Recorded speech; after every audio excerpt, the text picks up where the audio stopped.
مثلا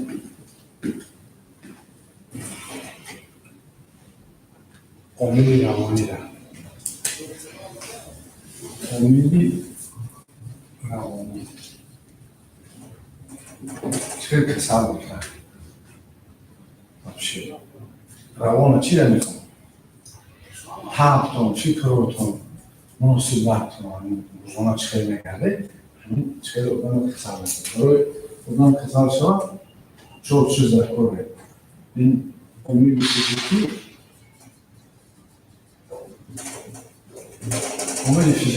شما خونکی زدن ضرب افتیدن یکم رو خیلی کنفیکسن میکروب ویروس اینا فیزیک هم دیم امید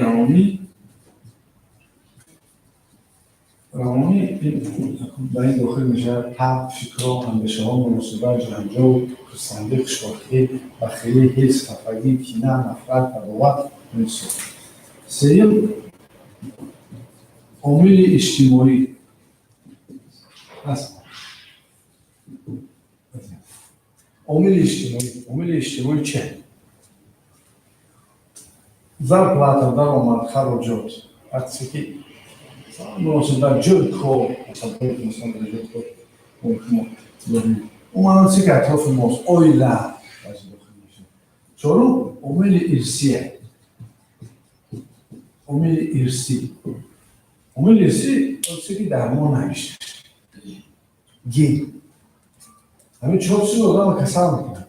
як ташагар бошад сабук касал мешавад. دو تشکر باشد میونه سعی روانی خطیره یک 50 در 50 فارش میروند نه فارش نمیروند اینا بیدید باور کنند در کورت که بیاد توابت کنند عامل اجتماعی اوجه خانهش در تاثیر بکنه کسانی اوجه اویلش میشود فقط زنش در خانهش بوده خوش درآمد خراجات همه این بیمار میشه آهسته کمبغل شدن میگن عامل ارثی که وارد شد یعنی اون چیزی که در گن خوش نمیشه اگر اون آمد تفاوت شد خیلی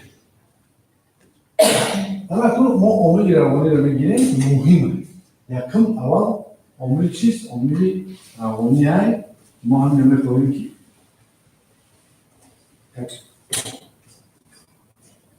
تحلیل کنیم مثلا میگیم یه آدم سردرد دارد میاد و سردرد پیش ما میرن سردرد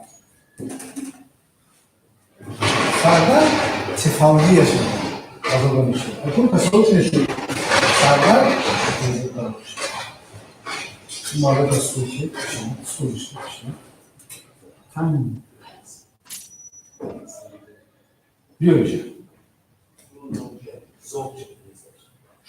شد حاضر بکنم میشه ینده نه حاضر میکنم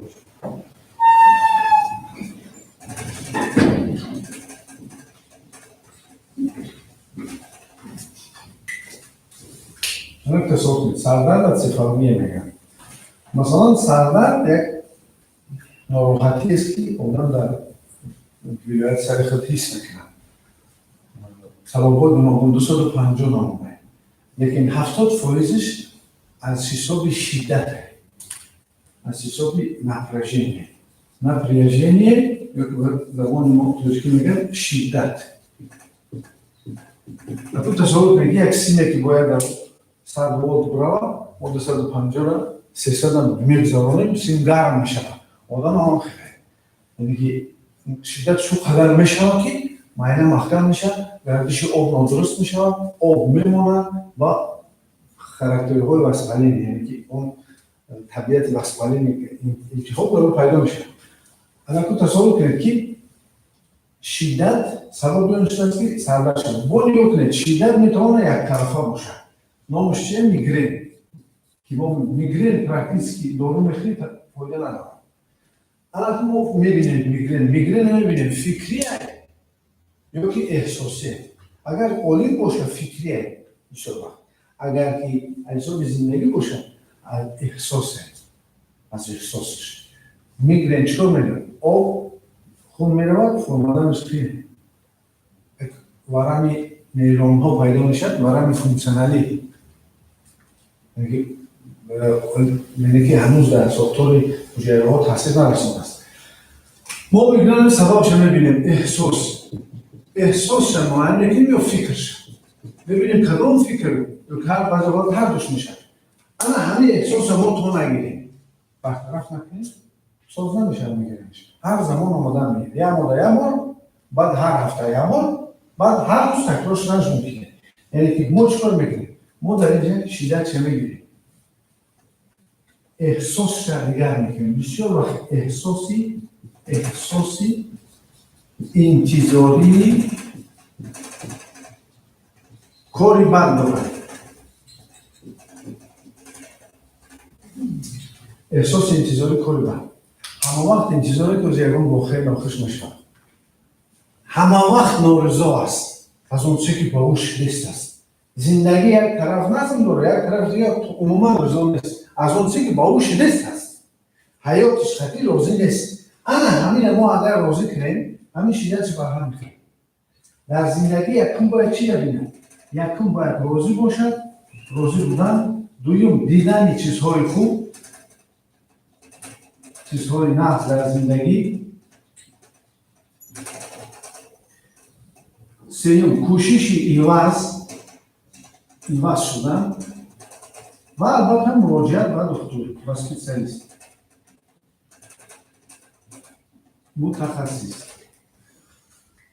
همین چهار چیز بس هستی ما باید اهمی شدت همین سفالگی سردرد میگرن عاقبت درمانش میکنن. عاقبت پرابلم‌های نورونی کم خودش میکنن. از همین ما چیکارش کنیم؟ از همین ما خلاص کنیم. یعنی که عامل روانی بین شدت می آورده است، شدت درد می آورده است و یکی از نمودهای درد سردرد میگرن است. و همین چهار چیز ما خلاص کنیم. اینجا نه روزش میکنیم. دید چه با زندگی ایواز میکنه چیزهای نظروری. در زندگی چیزهای نظروری کوشش کنید که ایواز شوید. یعنی از درون خود ایواز کنید. اینو میگن میزراب. میزراب با زبان ترکی نسترویکا با زبان روسی میگن. و پیش متخصص رفتن. یا چیزی که باید شما رو فهمونده که هر کدام شما میتونید با این چیز چی؟ با این چیز گرفتار شوید. موفقیت برای شما. ممنون.